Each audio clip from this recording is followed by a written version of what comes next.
Actor हैं रामचरण, उनकी पत्नी ने एक नए तरीके का विवाद जो है वो छेड़ा भारत में, ये कहकर कि भाई अपने एग्स जो है वो फ्रीज कर लेने चाहिए सही टाइम पर, और महिलाओं को ऐसा करना चाहिए ताकि जो है वो जब फाइनेंशियली इंडिपेंडेंट हों, सब कुछ उनके पास जुट जाए, तब वो बच्चे को पैदा कर सकें। ठीक है, तो एक बात तो इससे तय है कि उनको भी बहुत अच्छी तरह से पता है कि वुमेन की बायोलॉजिकल क्लॉक जो है वो धीरे धीरे धीरे हर दिन ख़त्म होती जाती है, और she is not able to conceive after a point of time. IVF भी काम नहीं करता है, इसलिए उन्होंने ये बात कही।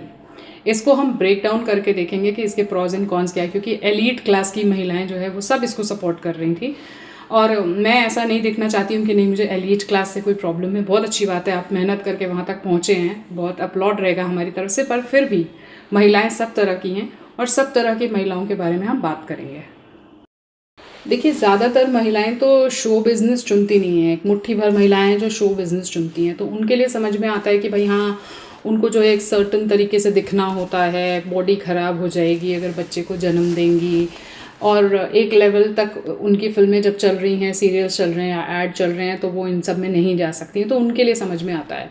पर आम महिलाएं मेरी और आपकी जैसी, वो जो जॉब चुनती हैं, मान लीजिए सरकारी में हैं या कॉरपोरेट में हैं, there are n number of facilities available for them. तो ब्रेक डाउन करेंगे हम। तो जब आप एग फ्रीज़ करते हैं, तो मैंने जो पढ़ा लगभग 1.5 लाख का खर्चा आता है उसमें। ठीक है, और आपकी बॉडी में भी कुछ एनेस्थीसिया दे के वो लोग वो एग्स निकालते हैं।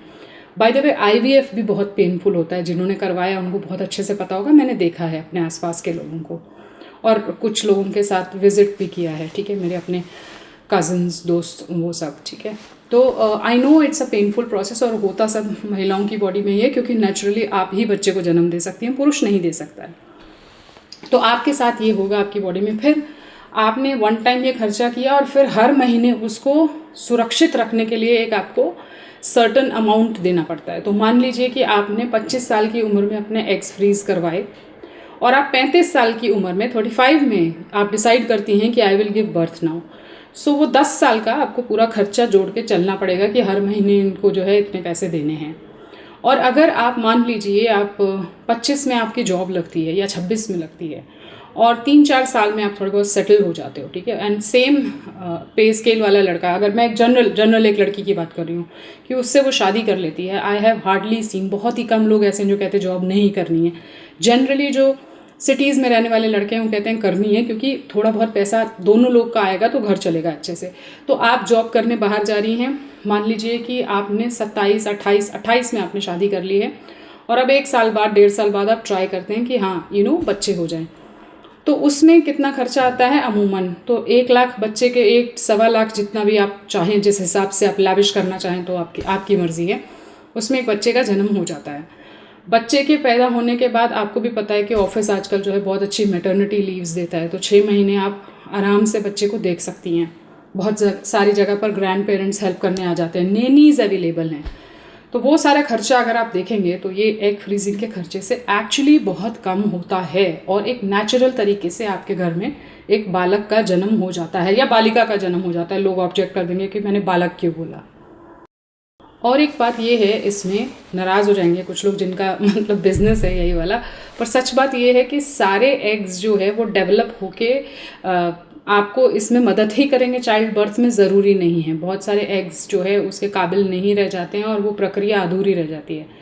इसको ऐसे समझिए कि बहुत सारे लोगों के बॉडीज़ पर IVF नहीं वर्क कर पाता है, ठीक है, वो बेचारे साल दर साल ट्राई करते हैं, एंड आई नो उसमें हार्मोनल इंजेक्शंस लगते हैं, बहुत पेनफुल होता है वो। तो सेम इज़ दिस कि ज़रूरी नहीं है कि वो सारे एग्स जो है वैसे ही सुरक्षित रहें, और उसमें से कोई गारंटी नहीं है कि वो बच्चे का जन्म हो ही जाएगा। मैं ये सब आपको बता क्यों रही हूँ? मैं बता इसलिए रही हूँ कि एक अजीब सा बाज़ार चल पड़ा है, जहाँ पर महिलाओं को जो सही चीज़ें हैं, जो नॉर्मल प्रैक्टिकल चीज़ें हैं, उनसे अवगत नहीं करा के ये सब बताया जाता है कि ये कर लो, ऐसे कर लो, फालतू चीज़ें बताई जाएंगी कि नकली पलके लगा लो, ये कर लो, मतलब एवरीथिंग इज़ आर्टिफिशियल। सब मेकअप, मैंने मेकअप इसलिए बोला कि मेकअप से लगाकर और आगे तक वो चीज़ें बढ़ती चली जाती हैं, हर साल वो चीज़ें बढ़ रही हैं।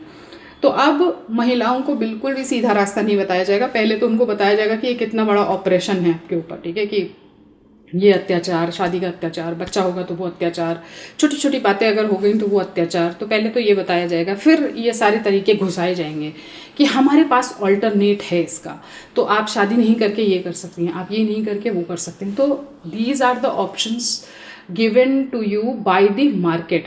तो इस चीज़ को जो लड़कियां समझ गई हैं, समझती हैं लड़कियां, मेरे साथ बहुत सारी ऐसी मेरे आसपास लड़कियां हैं जिनका ही आइडिया था एक्चुअली यहाँ पर ये बात कहने का कि भाई ये मार्केटिंग का गेम है और आपको एक सीधा रास्ता ना चुन के बगल से जाने वाला रास्ता समझाया जा रहा है, सो दैट आप इसके जंजाल में फंस जाएं और एक सीधा रास्ता ना अपना पाएँ और फ्रस्ट्रेट हो, क्योंकि उसके बाद बाज़ार आपको देखने और संभालने नहीं आएगा।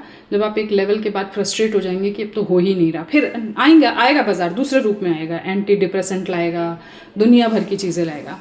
तो ये एक बड़ा प्रॉब्लम है कि ये बाज़ार ऐसा करता जा रहा है लगातार, और बहुत ही जिसे कहते हैं कि मार्केटिंग के बहुत नए नए और बहुत ही अट्रैक्टिव तरीक़ों से आपके सामने ये प्रेजेंट किया जाएगा और आपको लगेगा कि हाँ बात तो सही है। अच्छा, 40 की उम्र में मान लीजिए आप बच्चा पैदा भी करती हैं, होते हैं बहुत सारे लोगों के, लेकिन रिसोर्सेज क्या हैं आपके पास? क्या आपकी बॉडी वैसी रह जाती है जो 20 साल की उम्र में थी या 25 में थी? ये भी सोच कर देखिएगा कि वो कब बड़ा होगा, आप उसके साथ साथ बुढ़े होंगे, आपकी बॉडी जवाब देगी, क्या आप उतनी मेहनत उस बच्चे के साथ कर पाएंगे? So when ever there is a marketing tactic happening, please use your mind और सोचो कि ये सही बात है कि ये बेवकूफ़ बनाया जा रहा है हमको। बस मुझे आज इतनी ही बात कहनी थी। नमस्कार।